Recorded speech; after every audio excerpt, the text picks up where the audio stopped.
Hi ma'am. Hi sir. Out ko na po ma'am. Alas 3.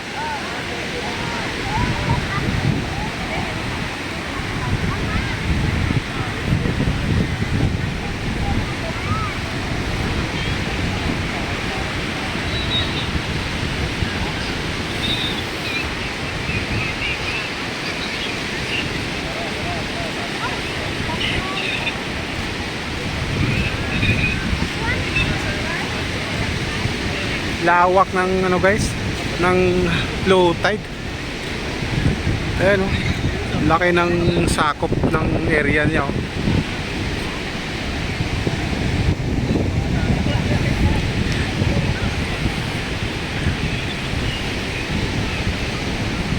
Yung maganda lang kasi dito guys sa Boracay, kahit na malawak o malayo yung kanyang low tide, pagdating mo dun sa may buhangin, dun sa dulo, sa may tubig dun sa dulo, all the way buhangin pa rin yung maapakan mo.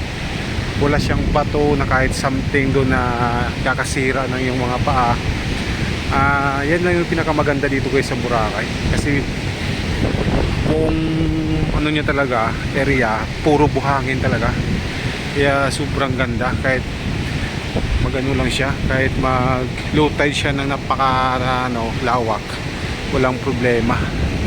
Ano, sobrang layo ng kanyang ng kanyang sakop ng low tide.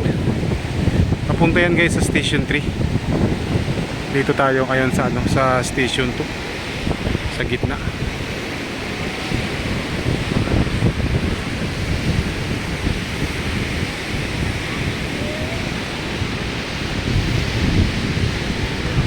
Sarap maglakad guys kasi hindi masyado mainit, kasi may mga ulap po. Ayan lang yung araw.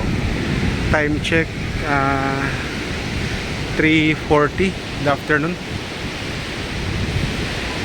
Doon guys sa may bandang Station 1 ang daming paraw doon, yan, daming paraw.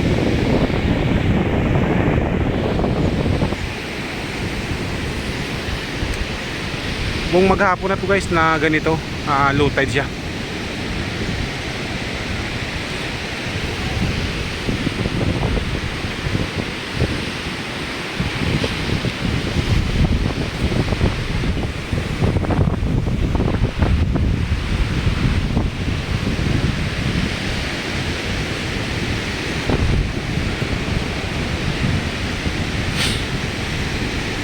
Sarap maglakad-lakad pag ganito dito sa beachfront.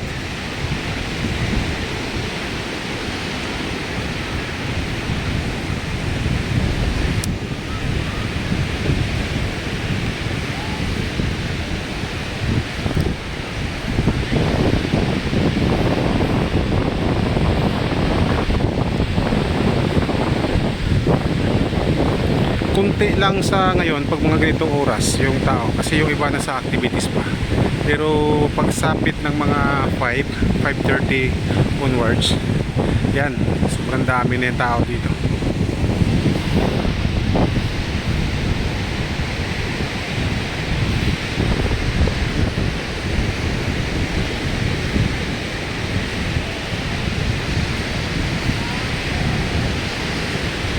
So ayun guys, dito lang muna ako kasi uwi pa ako sa amin, uwi pa ako sa boarding house namin.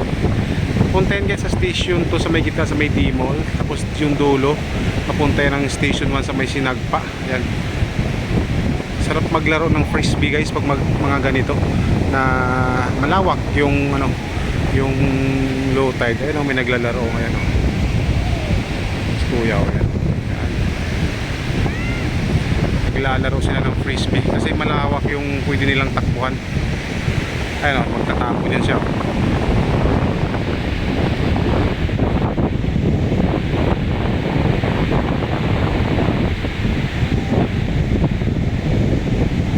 Balik sa kanya kasi mahangin guys. Yan, kaya bumabalik sa kanya. So ayun na po guys, thank you.